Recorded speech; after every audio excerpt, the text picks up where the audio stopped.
अस्सलाम वालेकुम। Classical mechanics के कोर्स को हम स्टडी कर रहे थे। चैप्टर नंबर 10 के दो आर्टिकल को हम स्टडी कर चुके हैं, 10.3 एंड 10.4। आर्टिकल नंबर 10.3 के अंदर हमने इनर्शिया टेंसर को स्टडी किया था और 10.4 के अंदर हमने प्रिंसिपल एक्सिस ऑफ इनर्शिया को स्टडी किया। आज हम आर्टिकल नंबर 10.5 को स्टडी करने जा रहे हैं, जिसके अंदर हमने किस चीज़ को स्टडी करना है, फाइंडिंग द प्रिंसिपल एक्सिस। इसके अंदर भी हमने प्रिंसिपल एक्सिस को फाइंड करना है।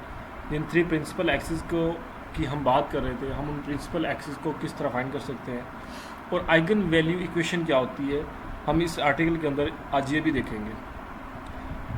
तो चलिए लेक्चर को स्टार्ट करते हैं। Suppose how ever that I is not diagonal. Suppose करते हैं कि हमारे पास जो इनर्शिया टेंसर है, जिसको हम प्रीवियस आर्टिकल के अंदर स्टडी करके आए थे, हम कहते हैं कि वो क्या डायगोनल है।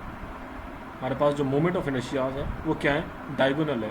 तो इसके अंदर वो बात करता है कि हम सपोज कर रहे हैं कि मोमेंट ऑफ इनर्शिया जो है वो डायगोनल नहीं है।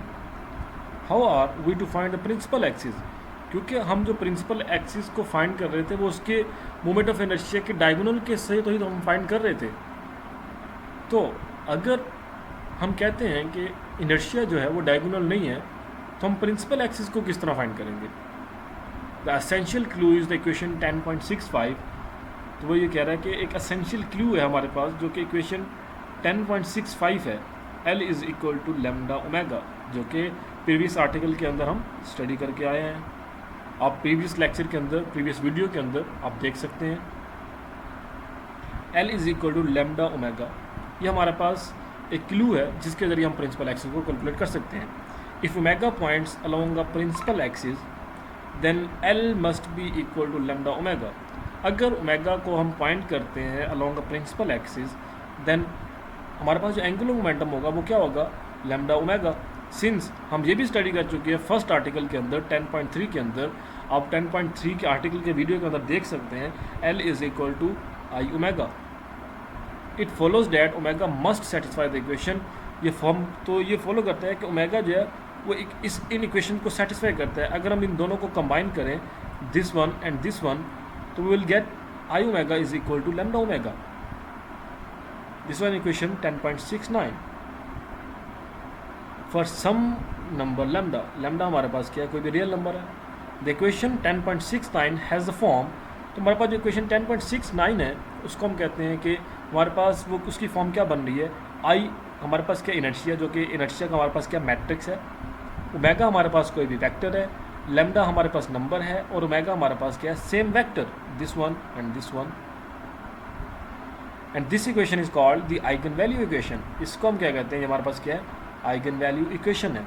Eigen value equation are among the most important equations of the modern physics and arises many different ideas.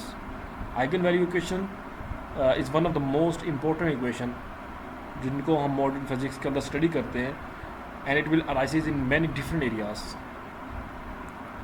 A vector omega that satisfies 10.69, vector omega जो कि 10.69 को सेटिस्फाई कर रहा है, this is called the eigen vector, and the corresponding number lambda is called the corresponding eigenvalue. This one is eigen equation, omega is the eigenvector, and the lambda is the eigenvalue. The first step in solving the matrix equation 10.69 is to rewrite it. अगर हमने 10.69 को solve करना है equation को, उस matrix को, तो first step ये होगा, हम उसको रीराइट करते हैं कि ओमेगा को लिखते हैं omega is equal to 1 omega, where I is the 3x3 unit matrix. One हमारे पास क्या 3x3 यूनिट मैट्रिक्स है। Equation 10.69 is the same as the I omega is equal to lambda 1 omega.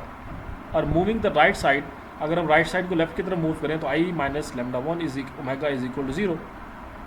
Omega से cancel, omega यहाँ पे common आ जाएगा, is equal to 0। This is a matrix equation of the form A omega is equal to 0। तो ये हमारे पास एक मैट्रिक्स इक्वेशन है, has a form A omega is equal to 0, where A is the 3x3 matrix. A हमारे पास कोई भी 3x3 मैट्रिक्स होगा, और omega is a vector that is a 3x1 column of numbers, omega 1, omega y and omega z। Therefore, the eigenvalue equation 10.70 हमारे पास जो 10.70 eigen value equation है has a non zero solution, तो इसका जो solution होगा वो नॉन जीरो होगा if and only if determinant of this is equal to zero.